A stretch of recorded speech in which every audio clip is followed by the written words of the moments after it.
Alors, pareillement, c'est qu'est-ce que je vais vous demander, qu'est-ce que vous voyez sur cette image aussi? Comment vous la comprenez? Qu'est-ce qu'on voit?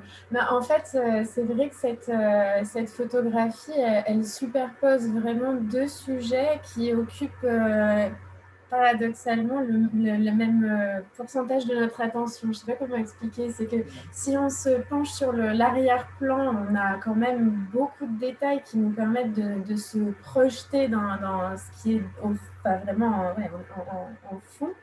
Mais par contre, si on se distancie, si on regarde un peu plus vers le haut à droite, on est vraiment captivé par cet œil en fait qui regarde vers la droite. Et c'est vrai que voilà, quand on regarde plus sur la gauche vers l'ombre, on a une image radicalement différente de celle de droite. Et c'est quand même assez impressionnant comme superposition de sujets, quoi, de véritables sujets.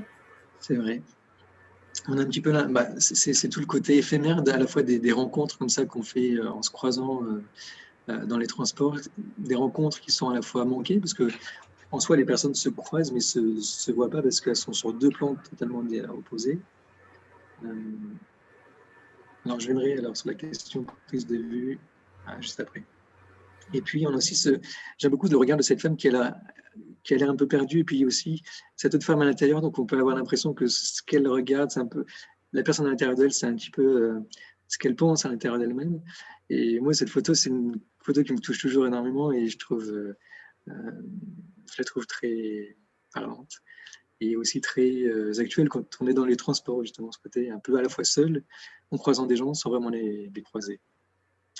Après, au niveau technique, j'avais une question dans le chat de comment j'avais fait au niveau technique. Alors, la question, c'est pouvez-vous donner quelques précisions sur la prise de vue avec des filtres, quelle taille, quelle orientation, etc. Mais est-ce peut-être secret? Aviez-vous l'idée à l'avance de ce que vous vouliez obtenir? Alors, au niveau technique, ça va être très simple. Voilà, c'est mon appareil photo. C'est un petit compact.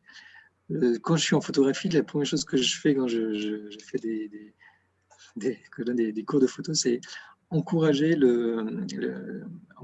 à apprendre à regarder.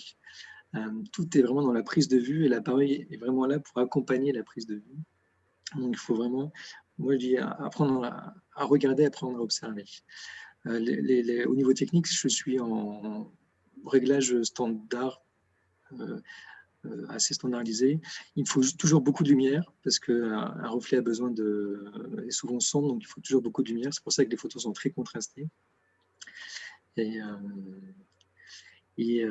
Souvent, j'ai un petit peu l'idée de ce que j'aimerais avoir en rendu, mais je ne sais pas au final comment ça va fonctionner. Parce que c'est toujours deux scènes qui sont indépendantes l'une de l'autre. Donc là, sur cette photo, j'ai une de mes amies qui pose, donc ça facilitait un peu la chose. Mais après, le deuxième sujet à l'intérieur était là par hasard. Et donc j'ai une idée, mais je ne sais pas au final comment ça va fonctionner ou pas. C'est pour ça que ça prend parfois beaucoup de temps et j'en fais plusieurs. Très bien. Et petite question peut-être pour compléter, c'est un compact numérique? Oui. Oui, je travaille plutôt en numérique par facilité de traitement. Même si j'aime beaucoup l'argentique avec les odeurs qu'on peut avoir des produits et tout ça, c'est toujours agréable, mais c'est vrai que c'est plus simple de travailler en numérique.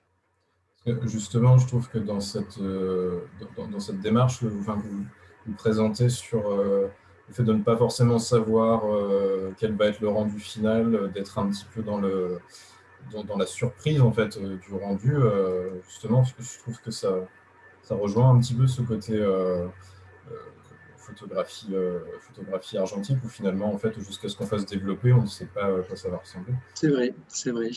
Et aussi, je dirais que les photos mon travail, mes photographies ne sont pas parfaites. Il y a toujours des petites niveaux imperfections. Je pourrais très bien m'amuser à effacer des petits éléments qui sont pas esthétiques ou qui pourraient être améliorés.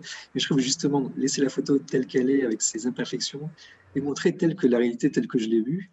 Je trouve ça super intéressant pour justement le spectateur lui montrer voilà ce que j'ai vu.